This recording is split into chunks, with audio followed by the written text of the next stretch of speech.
बिस्मिल्लाहिर्रहमानिर्रहीम। अस्सलाम वालेकुम। बेटा आज हम डिस्कस करेंगे रिएक्टिविटी ऑफ अल्काइल हैलाइड्स। इसमें बेटा जो रिएक्टिविटी ऑफ अल्काइल हैलाइड्स है कि किस अल्काइल हैलाइड की रिएक्टिविटी ज़्यादा होगी। अल्काइल हैलाइड्स का मतलब हम इंट्रोडक्शन में पढ़ चुके हैं। अल्काइल हम कहते हैं कार्बन और की कोई भी कार्बन का ग्रुप हो सकता है, मिथाइल, इथाइल, एन प्रोपाइल, कोई भी कार्बन की चेन हो सकती है।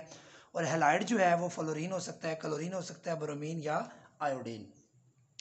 तो अल्काइल हैलाइड की रिएक्टिविटी जो हम बात करते हैं कि which alkyl halide is more reactive. For example alkyl fluorides हैं, अल्काइल क्लोराइड्स हैं, अल्काइल ब्रोमाइड और अल्काइल आयोडाइड। इनमें से कौन सा सबसे ज़्यादा रिएक्टिव होगा? तो इस चीज़ का फैसला करने के लिए हम दो फैक्टर्स को यहाँ पे स्टडी करेंगे। एक होता है bond polarity, reactivity order on the basis of bond polarity of alkyl halide bonds, और दूसरा फैक्टर होता है बॉन्ड एनर्जी। तो पहले हम डिस्कस करते हैं बॉन्ड एनर्जी वाला फैक्टर। उसके लिए आप देखें कि मैंने डायग्राम बनाई हुई है। उस डायग्राम में आप देख सकते हैं कि कार्बन को ब्लू कलर के सर्कल से शो किया हुआ है उसके एटम को, और फ्लोरीन को रेड कलर से शो किया हुआ है। आप इस डायग्राम को देख के इस बात का अंदाज़ा लगा सकते हैं कि फ्लोरीन का साइज कंपैरेटिवली कार्बन से स्मॉल है। इसकी क्या वजह आप बताएं ज़रा। इसकी वजह आपको पता है, पहले से मैं रिवाइज करता हूँ कि कार्बन जो है वो 4th ग्रुप में है, जबकि फ्लोरीन जो है वो 7th ग्रुप में है। तो लेफ़्ट टू राइट आप जब जाते हैं तो आपने पढ़ा था एटॉमिक साइज का ट्रेंड कि top to bottom atomic size increase होता है, जबकि left to right atomic size decrease होता है। उसकी क्या वजह थी बताएं शाबाश। क्योंकि left to right number of shells same रहते हैं, लेकिन न्यूक्लियर चार्ज बढ़ जाता है जो वैलेंस इलेक्ट्रॉन्स को ज़्यादा क्लोजली पुल करता है, ज़्यादा स्ट्रॉन्गली पुल करता है, जिस वजह से कार्बन के अंदर जो साइज होता है वो बड़ा होता है। कार्बन के भी 2 शेल हैं, फ्लोरीन के भी 2 शेल हैं, लेकिन कार्बन के न्यूक्लियर चार्ज में 6 प्रोटॉन है, जबकि फ्लोरीन के न्यूक्लियर चार्ज में 9 प्रोटॉन्स होते हैं, क्योंकि उसका एटॉमिक नंबर 9 होता है। तो फ्लोरीन इलेक्ट्रॉन्स को ज़्यादा पुल करता है अपनी तरफ, तो उसका साइज ज़्यादा श्रिंक हो जाता है, हालांकि शेल्स दोनों में सेम होते हैं। तो ये बात हम पहले आपने फर्स्ट ईयर में भी पढ़ी है, सेकेंड ईयर के पहले चैप्टर में भी आप पढ़ेंगे या पढ़ ली होगी आपने। तो फ्लोरीन का साइज स्मॉल होता है एज कंपेयर टू कार्बन। इसकी रीज़न भी मैंने आपको बता दिया क्या क्यों। उसके बाद आप आ जाएं कि इसकी बॉन्ड लेंथ देखें क्या है। कार्बन और फ्लोरीन की जो बॉन्ड लेंथ है वो होती है 1.38 एंगस्ट्रॉम। एंगस्ट्रॉम क्या होता है बेटा? 10⁻⁻10 मीटर को कहते हैं। जैसे नैनोमीटर होता है 10⁻⁹ मीटर, जैसे पिकोमीटर होता है 10⁻12 मीटर, छोटा होता जा रहा है। फेम्टोमीटर क्या होता है 10⁻15 मीटर। तो आप जो जो छोटे यूनिट की तरफ जाते जाते हैं तो उसके साथ जो है यूनिट चेंज होता जाता है, जितनी माइक्रो लेवल पे जाते हैं आप। तो यहाँ पे ये वैल्यू क्या है 1.38 इंटू 10⁻⁻10 मीटर लिख लें या एंगस्ट्रॉम लिख लें, बात एक ही है। अब आगे देखें, कार्बन फिर उसी साइज में लिखा हुआ है, सेम साइज है, लेकिन क्लोरीन का साइज जो है ज़्यादा कर दिया है। ये फ्लोरीन से तो बड़ा है ही, लेकिन ये कार्बन से भी बड़ा है, क्योंकि कार्बन में 2 शेल है, क्लोरीन में 3 शेल है। तो इसलिए कार्बन क्लोरीन जब बॉन्ड बनेगा उसकी बॉन्ड लेंथ इंक्रीज हो गई है। कितनी होगी देखें, 1.38 थी तो यहाँ कितनी होगी 1.78 एंगस्ट्रॉम।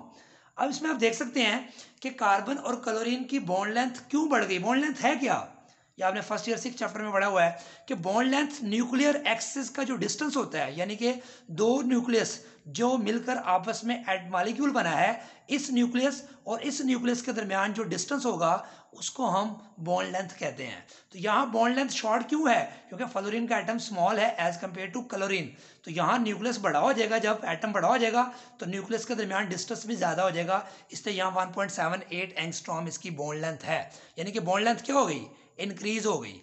जब फ्लोरीन की जगह क्लोरीन आया तो बॉन्ड लेंथ क्या होगी, इंक्रीज हो गई।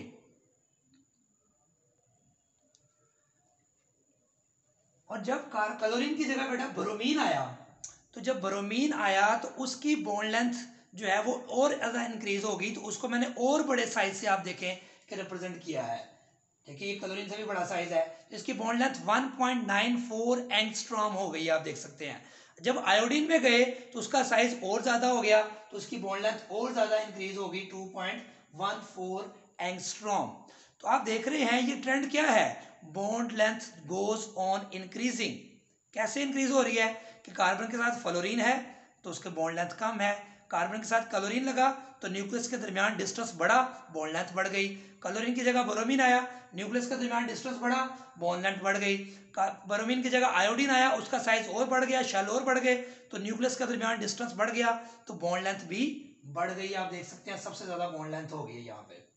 अब बेटा एक बात याद रख लें, जिस बॉन्ड की जो बॉन्ड लेंथ ज्यादा होती है उसको ब्रेक करना आसान होता है, और जिस बॉन्ड की बॉन्ड लेंथ कम होती है, स्मॉल होती है, जैसे यहाँ 1.38 है, इसको ब्रेक करना मुश्किल होता है, इसके लिए एनर्जी ज्यादा रिक्वायर होती है। इसका मतलब है बॉन्ड लेंथ अगर कम है तो बॉन्ड मजबूत होगा, न्यूक्लियस की ग्रिप इस बॉन्डिंग इलेक्ट्रॉन पेयर पे ज्यादा होगी, जिस वजह से इसको ब्रेक करना मुश्किल होगा।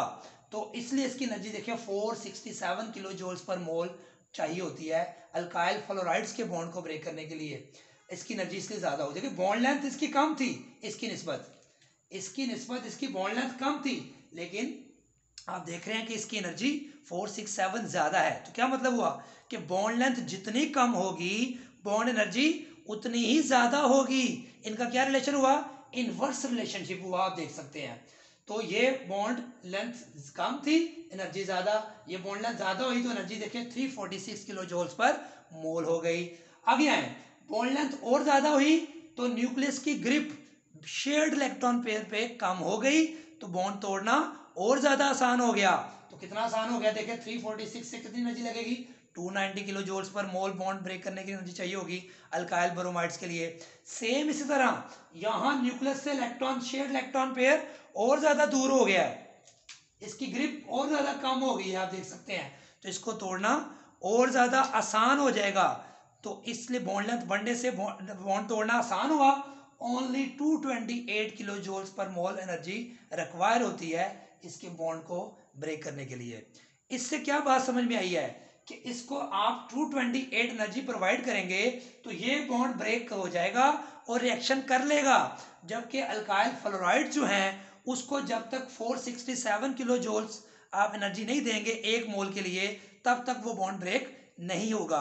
अगर आपके एक रिएक्टेंट के अंदर अल्काइल आयोडाइड भी है और अल्काइल फ्लोराइड भी है, तो याद रखें आप अगर उस रिएक्शन को 228 एनर्जी प्रोवाइड करेंगे तो इसके बॉन्ड टूटकर फौरन रिएक्शन कर लेंगे, जबकि इसके बॉन्ड टूटेगा ही नहीं क्योंकि उसकी आप उतनी एनर्जी प्रोवाइड ही नहीं की। तो कंपैरेटिवली ये रिएक्शन पहले कर जाएगा और अल्काइल फ्लोराइड मुंह देखता रह जाएगा, वो रिएक्शन में पार्टिसिपेट ही नहीं कर सकेगा, क्योंकि बॉन्ड टूटना शर्त है नए बॉन्ड के बनने के लिए, रिएक्शन करने के लिए।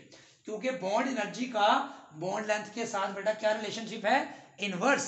जितनी बॉन्ड लेंथ ज्यादा होगी यहाँ पे उतनी बॉन्ड एनर्जी कम होगी, जितनी बॉन्ड लेंथ कम होगी और उतनी एनर्जी ज्यादा होगी। इस बॉन्ड एनर्जी के कंसेप्ट से हमें ये पता चला कि बॉन्ड एनर्जी के जो हमने अभी डिस्कस किया है कि इसका बॉन्ड लेंथ से इनवर्स रिलेशन है। तो याद रखें बॉन्ड लेंथ कम थी, एनर्जी ज्यादा थी, एनर्जी ज्यादा होगी, बॉन्ड एनर्जी ज्यादा होगी तो रिएक्टिविटी मैंने क्या बताया, कम होगी। इसका मतलब है इसकी एनर्जी ज्यादा होने की वजह से ये जल्दी रिएक्ट नहीं करेगा, तो alkyl fluorides will be the least reactive one, जबकि ये जल्दी टूट जाएगा तो alkyl iodides will be the most reactive one among the alkyl halides. इससे पता चला बॉन्ड एनर्जी जिसकी सबसे कम हुई उसकी रिएक्टिविटी सबसे ज्यादा हुई।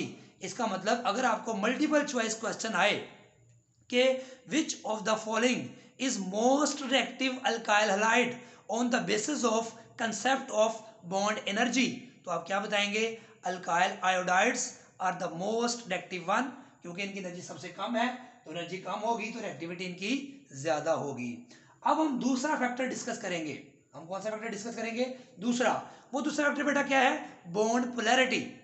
एक फैक्टर था कि बॉन्ड एनर्जी से हम रिएक्टिविटी डिसाइड करते हैं, रिएक्टिविटी ऑर्डर डिसाइड करते हैं, और दूसरा फैक्टर है बॉन्ड पोलैरिटी। और बॉन्ड पोलैरिटी का मतलब क्या होता है, बॉन्ड पोलैरिटी का मतलब partial positive partial negative charge, जो कि यहाँ पे आप देख सकते हैं कार्बन पे पार्शियल पॉजिटिव क्यों है और फ्लोरीन पे पार्शियल नेगेटिव क्यों है, क्योंकि फ्लोरीन की इलेक्ट्रोनेगेटिविटी ज्यादा है, जिसकी इलेक्ट्रोनेगेटिविटी ज्यादा हो उसमें पार्शियल नेगेटिव होता है और जिसकी कम हो उसमें पार्शियल पॉजिटिव होता है। तो इस तरह अल्काइल फ्लोराइड्स के ऊपर डाइपोल क्रिएट हो जाता है। उस डाइपोल की वजह से इसको हम कहते हैं कि इसमें पोलैरिटी आ चुकी है, ये डाइपोल बन चुका है।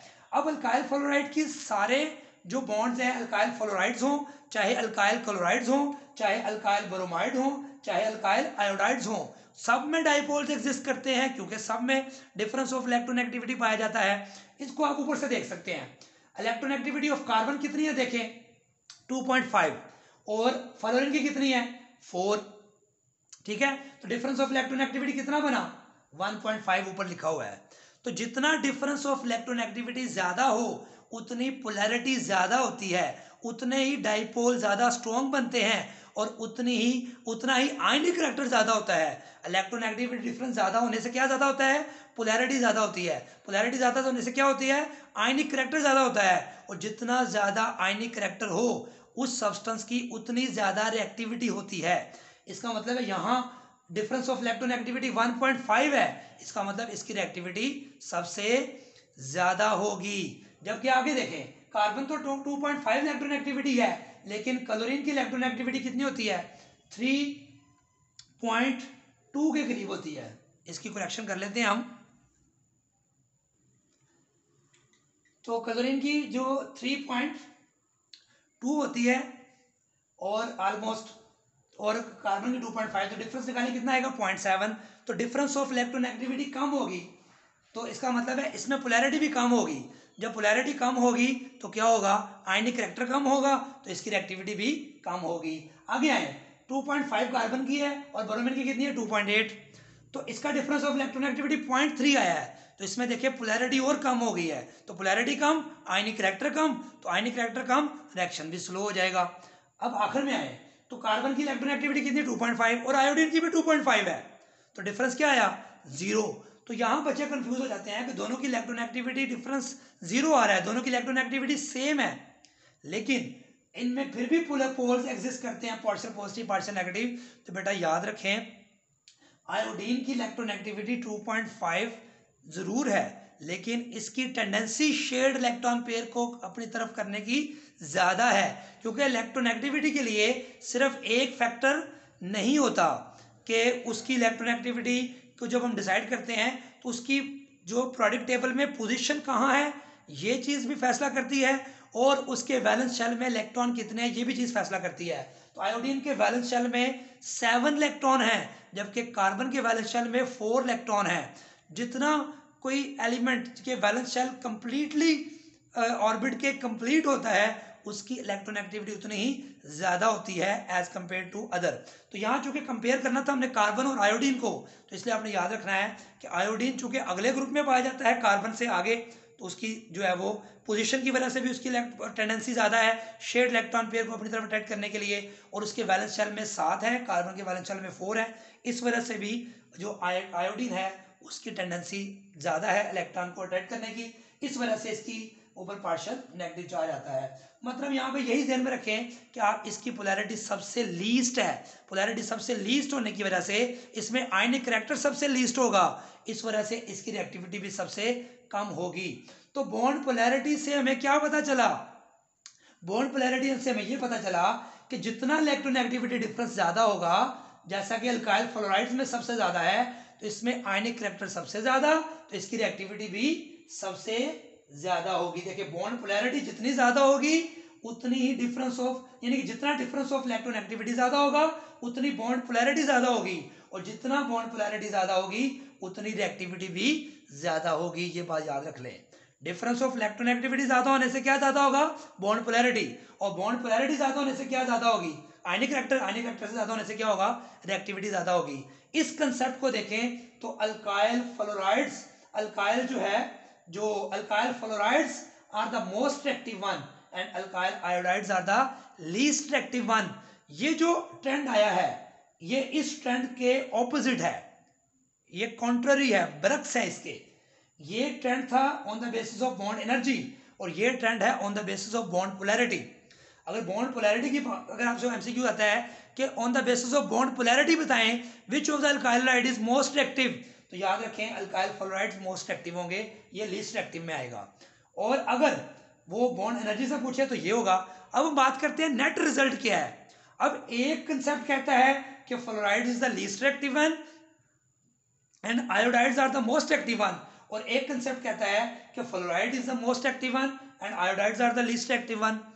ठीक है, तो इस बात का जो नेट रिजल्ट कैसे निकालेंगे, तो बेटा याद रखें ये जो कंसेप्ट है ये थ्योरेटिकल ऑब्जर्वेशन पे बेस करता है, जबकि ये वाला जो कंसेप्ट है वो प्रैक्टिकल एविडेंस, एक्सपेरिमेंटल एविडेंस जो बॉन्ड एनर्जी है उस पे बेस करता है। ये प्रैक्टिकल एविडेंस की बुनियाद पर हम इस कंसेप्ट की जो है वो बात को रद्द कर देते हैं और इस कंसेप्ट को जो है वो एक्सेप्ट कर लेते हैं। फिर हम कहते हैं ओवरऑल ऑर्डर ऑफ रिएक्टिविटी या नेट रिजल्ट कंक्लूजन क्या करेंगे, इन दोनों में से इस ऑर्डर को हम सही मान लेंगे। तो अगर आपसे जनरल पूछा जाए कि कौन सा अल्काइल हैलाइड सबसे ज्यादा रिएक्टिव है, ना पूछा जाए कि बॉन्ड एनर्जी के एतबार से बताएं या बॉन्ड पोलैरिटी के एतबार से बताएं, तो आप याद रखें आप बताएंगे कि alkyl iodides are the most reactive one and alkyl fluorides are the least reactive one. आप बॉन्ड एनर्जी वाले कंसेप्ट को बताएंगे जिसकी बुनियाद पे ये इसकी सबसे कम एनर्जी रिक्वायर है इसको तोड़ने में, तो इसकी रिएक्टिविटी सबसे ज्यादा होगी। तो ये बेटा हमारा अल्काइल हैलाइड की रिएक्टिविटी का मोस्ट इंपॉर्टेंट शॉर्ट क्वेश्चन होता है। ये छोटा सा टॉपिक है, इसका कंसेप्ट आपने याद रखना है। ये ऑब्जेक्टिव के लिए भी बड़ा इंपॉर्टेंट है और शॉर्ट क्वेश्चन के लिए भी बड़ा इंपॉर्टेंट है। दुआओं की दरख्वास्त है आपको हमेशा के लिए। अगर आपको लेक्चर पसंद आए इसको लाइक ज़रूर करें, अपने फ्रेंड्स में शेयर करें। अगर अभी तक आपने चैनल को सब्सक्राइब नहीं किया तो उसको सब्सक्राइब ज़रूर करें और कमेंट्स ज़रूर दिया करें। आप देख सकते हैं कि कितनी मेहनत के साथ कलर को चेंज करके डायग्राम बना के मेहनत करके लेक्चर प्रिपेयर किया जाता है, काफ़ी टाइम लगाकर, ताकि आपका टाइम कम लगे और आप इसके नोट्स भी बना सकें और कंसेप्ट को आसानी से अंडरस्टैंड कर सकें। बोर्ड को खूबसूरत प्रेजेंट करने का मकसद, कलर डिफरेंट स्कीम बनाने का मतलब आपके लिए इस लेक्चर के लिए अट्रैक्शन पैदा करना है। तो इतनी मेहनत से अगर हम लेक्चर बना सकते हैं आपके लिए घर बैठे हुए अट्रैक्शन पैदा करने के लिए, तो आप इसमें थोड़ा सा 2-4 सेकंड निकाल के लेक्चर सुनने के बाद कमेंट्स, शेयर और लाइक ज़रूर किया करें। अल्लाह हाफिज़।